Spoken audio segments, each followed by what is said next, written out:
ಹುಟ್ಟಿದ ಇಲ್ಲಿ ಆಯೋಜಿಸಲಾಗಿದ್ದು, ಈ ಒಂದು ಕಾರ್ಯಕ್ರಮದ ಮುಖ್ಯ ಅಧ್ಯಕ್ಷರ ಸ್ಥಾನವನ್ನ ಶ್ರೀ ದೇವಪ್ಪ ಸರ್ ಅವರು.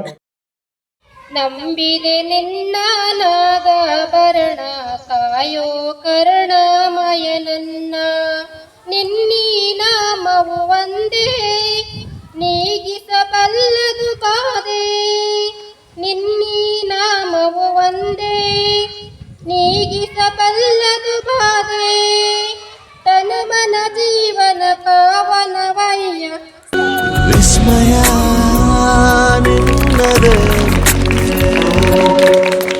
ವನದೇವಿ ಪ್ರೀತಿಯ ವಂದನೆ, ಹೇಗಂತ ಮಾಡಲಿ ವರ್ಣನೆ. ಉಂಟಾಗುತ್ತಿರತಕ್ಕಂಥ ಒಂದು ಸಾಮಾನ್ಯ ಕಾಯಿಲೆ ರಕ್ತಹೀನತೆ ಅನ್ನೋದು ಕಾಯಿಲೆ ಹೆಸರು. ಹೇಗೆ ಶೀತ ಕೆಮ್ಮು ನೆಗಡಿಯ ಕಾಯಿಲೆಗಳಿದೆಯಲ್ಲ, ಅದೇ ಥರ ಒಂದು ರಕ್ತಹೀನತೆ ಅಂದರೆ ಕನ್ನಡದಲ್ಲಿ ರಕ್ತಹೀನತೆ ಅಂತೀವಿ, ಇಂಗ್ಲೀಷ್ನಲ್ಲಿ ಎನಿಮಿಯಾ ಅಂತೀವಿ. ಈ ರಕ್ತಹೀನತೆ ಯಾಕೆ ಬರ್ತದೆ, ಯಾರಿಗೆ ಬರ್ತದೆ, ಯಾವ ಮಕ್ಕಳಿಗೆ ಬರ್ತದೆ, ದೊಡ್ಡವರಿಗೆ ಬರ್ತದೆ, ಸಣ್ಣವರಿಗೆ ಬರ್ತದೆ, ಸ್ವಲ್ಪ ಮಾಹಿತಿ ಕೊಡ್ತೀನಿ. ಫಸ್ಟ್ ಆಫ್ ಆಲ್ ಈ ರಕ್ತಹೀನತೆ ಅಂದರೆ ನಮ್ಮ ದೇಹದಲ್ಲಿ ಕೆಂಪು ರಕ್ತಗಳ ಪ್ರಮಾಣ ಕಡಿಮೆ ಆದರೆ ಅದಕ್ಕೆ ನಾವೇನಂತೀವಿ ರಕ್ತಹೀನತೆ ಅಂತೀವಿ.